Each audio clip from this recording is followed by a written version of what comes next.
Hi everyone, good day! In this video, I'll be teaching you how to play Monopoly Go on your PC.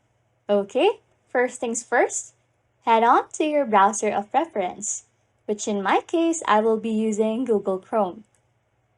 In the search bar, you will have to look for BlueStacks. To download BlueStacks, go to the BlueStacks website and download BlueStacks 5, the fastest and lightest version of the emulator. Install BlueStacks on your PC, and then, once BlueStacks is installed, launch the program. After that, you'll see an interface similar to a phone with a Play Store and system apps. Open the Play Store app within the BlueStacks and search for Monopoly Go. Download and install Monopoly Go through the Play Store app within BlueStacks.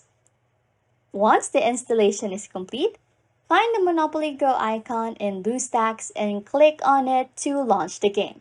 Now, you can play Monopoly Go on your PC using BlueStacks. The emulator allows you to run Android apps on your computer, including games like Monopoly Go.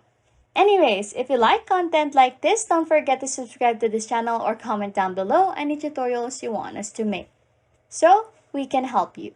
And that's it. You can now play Monopoly Go on your PC. Thanks for watching and happy scrolling.